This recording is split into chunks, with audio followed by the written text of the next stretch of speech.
제철 행복 김신지. 내가 쓴 시간이 곧 나라는 생각으로 걷고 쓰고 마시는 사람.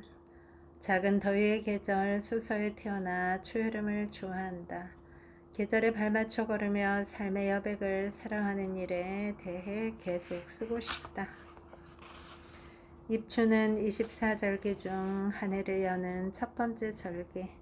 옛사람들은 입춘부터 진짜 새해가 시작된다고 보았다.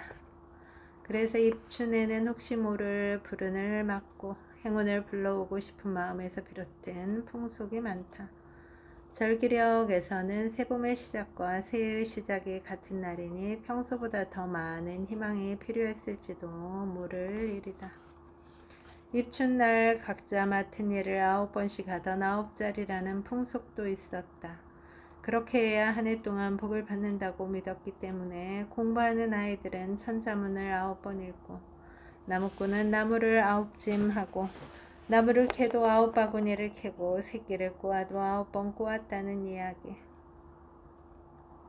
절기 풍속을 깊이 들여다보면 옛사람들이 그렇게 행동한 데는 다 이유가 있다는 걸 알게 된다. 9자리에 숨겨진 의미는 무엇일까? 평소 하던 일을 굳이 9번 해야 했던 이유는 9라는 숫자를 가장 큰 한 자리 양수로 길하게 여긴 영향도 있지만, 무엇보다도 자신이 맡은 일을 요령 부리지 않고 묵묵히 해서 실력을 갖고 닦는 일이 결국 그의 좋은 결과를 가져오고 복을 부르는 길이라 여겼을 것이다. 입춘 대길 건양 다경. 봄이 오니 큰 행복이 찾아오고 따스한 기운을 받아 기쁜 일이 많기를. 수여산 부여해. 산처럼 오래 살고 바다처럼 재물이 넉넉하기를. 재종 춘설소 복축하운흥. 재앙은 봄눈처럼 사라지고 행복은 여름 구름처럼 일어나기를.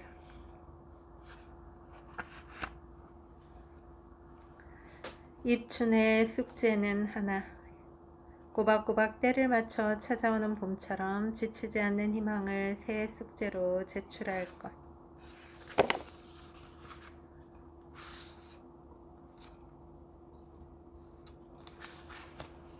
경칩.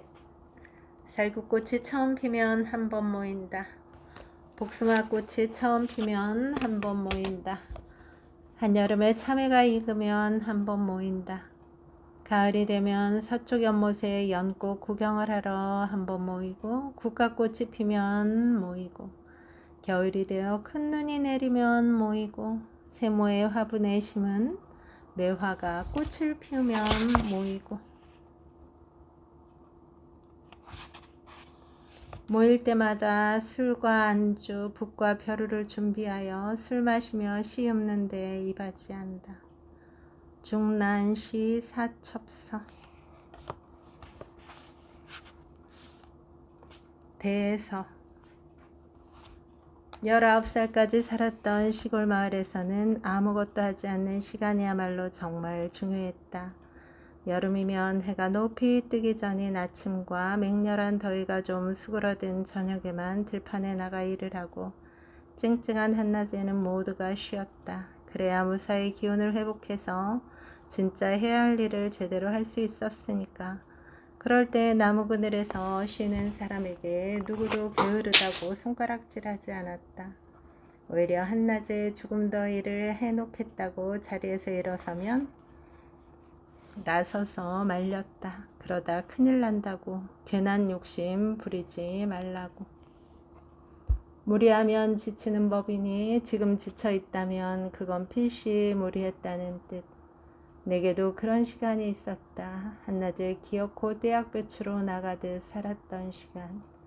그땐 그게 내 삶을 위한 최선의 열심이라고 생각했는데, 일을 좋아하지도 나를 좋아하지도 삶을 좋아하지도 못하는 시간이 길어지자 일상에 적색등이 켜진 것 같았다. 그럴 때 해야 하는 일은 하나. 신호를 무시하지 말고 멈추는 것. 무리한 몸과 마음이 회복될 만큼 충분히 쉬어가는 것. 성실히 일했다면 그만큼 성실히 쉬어야 한다는 것을 이제는 안다. 올해 내가 휴식의 자세를 익힌 곳은 여름 계곡.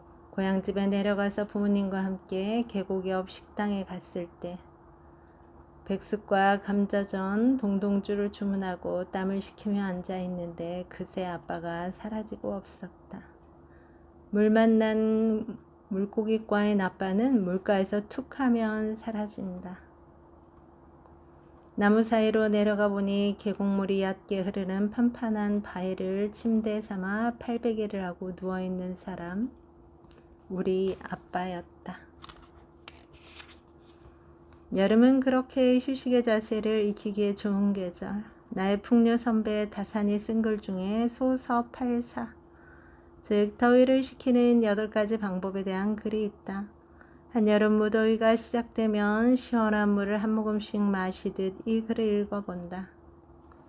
소나무 숲에서 활 쏘기, 느티나무 아래서 그네 타기, 넓은 정자에서 투호하기, 대자리 깔고 바둑 두기, 서쪽 연못에서 연꽃 구경하기, 동쪽 숲속에서 매미소리 듣기, 비오는 날 시집기, 달밤에 개울가에 발 담그기. 나만의 낙서 팔사도 적어보고 싶어진다. 평상에 누워 여름 밤하늘 별자리 보기, 커다란 느티나무 그늘을 찾아 책 읽기, 바다 수영을 하고 따뜻한 물에 누워있다가 까무룩 잠들기, 한낮에 시원하게 얼린 잔에 맥주 마시기. 여름이 이토록 더운 것은 우리에게 쉬어갈 명분을 만들어 주려고, 무리하지 않는 법과 휴식의 자세를 가르쳐 주려고, 무엇보다 쉬면서도 죄책감을 느끼는 사람들에게 쉴 때 느껴야 하는 건 죄책감이 아니라 평온함임을 알려주려고. 주말엔 가까운 계곡에 가야겠다. 읽을 책과 맥주 정도만 챙겨가서 계곡물에 수박처럼 잠겨 있다가 저물녘 차게 식은 나를 데리고 집으로 돌아와야지.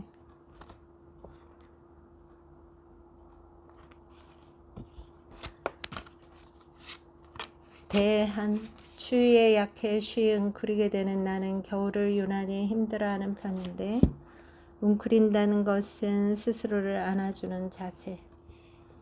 여름이 발산의 계절이라면 겨울은 수렴의 계절. 밖으로 멀리 나가지 못하는 대신 안으로 깊어지는 계절.